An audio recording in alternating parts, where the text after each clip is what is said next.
ہے تمہیں اللہ کی طرف سے سزا ملی ہے۔ بھابھی نے کسی بات کا کوئی جواب نہیں دیا تھا، اور دیتی بھی کیوں، وہ اب قصوروار تھی اور انہیں اپنے کیے کی سزا ملنا ہی تھی۔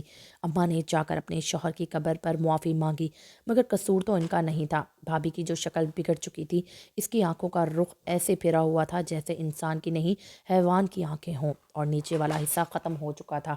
یہ سب دیکھ کر ہمیں بہت خوف محسوس ہوتا تھا۔ اماں کے دعا کرنے سے کچھ بھی نہ ہوا تھا۔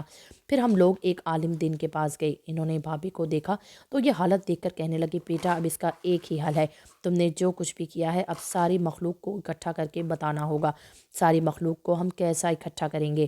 بھائی نے کہا تو وہ بولے، میرا مطلب ہے اس گاؤں میں جتنے لوگ ہیں سب کو اکٹھا کرنا ہوگا اور ان کے سامنے اپنا اعتراف جرم کرنا ہوگا، اور پھر رو رو کر اپنے اللہ سے معافی مانگنی ہوگی۔ ہمیں تو لگا تھا بھابھی نے صرف ابا پر الزام لگایا تھا، مگر مولوی صاحب نے جب بتایا کہ اور بھی چیزیں ہیں جن کی وجہ سے آپ کے ابا کا دل دکھا ہوا ہے، اگر یہ عورت سب کے سامنے نہیں بتائے گی تو اس کی شکل زندگی بھر یوں ہی رہے گی۔ مولوی صاحب نے استخارہ کر کے ہمیں بات تو بتا دی تھی، پر بھابھی کے لیے اس سب پر عمل کرنا بہت ہی مشکل تھا۔ بالآخر اس نے ہمت کر ہی لی تھی، کیونکہ وہ بہت اذیت میں تھی۔ اس نے بتایا کہ وہ شادی کے بعد بھی ایک لڑکے سے ملا کرتی تھی جو اس کا پرانا عاشق تھا، اور ان کے پیٹ میں جو بچہ ہے وہ اسی کا ہے۔ انہوں نے بھائی کو دھوکہ دیا تھا۔ ایک دن میرے ابا نے بھابھی کو اپنے عاشق کے ساتھ پکڑ لیا تھا۔ اب بھابھی کو ڈر تھا کہ وہ اپنے بیٹے کو سچائی بتا کر بھابھی کو طلاق دلوا دیں گے، مگر ابا نے ایسا نہیں کیا تھا۔ وہ ہر وقت اسی وجہ سے پریشان رہتے تھے، مگر بھابھی رات کو اٹھ اٹھ کر ابا کے کمرے میں جاتی اور اپنے کیے کی معافی مانگتی تھی۔ ابا نے انہیں کہا تھا کہ تم اللہ تعالیٰ سے معافی مانگو اور توبہ کر لو، پھر کبھی ایسا کام نہیں کروں گی، میں مرتے دم تک کسی کو نہیں بتاؤں گا۔ بھابھی کو پھر بھی ڈر لگا رہتا تھا کہ ابا ابھی تو چپ ہیں، اگر کسی دن انہوں نے یہ سچائی سب کو بتا دی تو ہوگا کیا۔ تبھی انہوں نے ابا پر الزام لگا دیا کہ ابا کے بعد میں بھابھی کی سچائی بتائیں تو کوئی بھی ان پر یقین نہیں کرے گا۔ اس کے بعد بھابھی رونے لگی تھی۔ بیان بھابھی کے عاشق کا سننا تھا۔ اسی وقت بھابھی کو طلاق دے دی۔ بھابھی روتی ہی رہ گئی تھی، مگر اب بھیا کو ان پر ترس نہیں آیا تھا۔ بھابھی کی ماں بھی ان سے تنگ تھی۔ وہ آئی تو تھی اپنی بیٹی کو لے کر، مگر انہوں نے اسپتال کروا دیا تھا۔ وہ اسے اپنے ساتھ نہیں رکھنا چاہتی تھی۔ آج اس بات کو 2 سال گزر گئے ہیں۔ بھابھی کو مزید بیماریاں لگ گئی تھیں جس کی وجہ سے ان کی موت ہو گئی تھی۔ میرے بھیا نے دوسری شادی کر لی تھی۔ آج حالات بہت اچھے ہو گئے ہیں۔ میرے ابا کے ساتھ بھابھی نے جو کچھ بھی کیا تھا انہیں اس کی سزا مل گئی تھی۔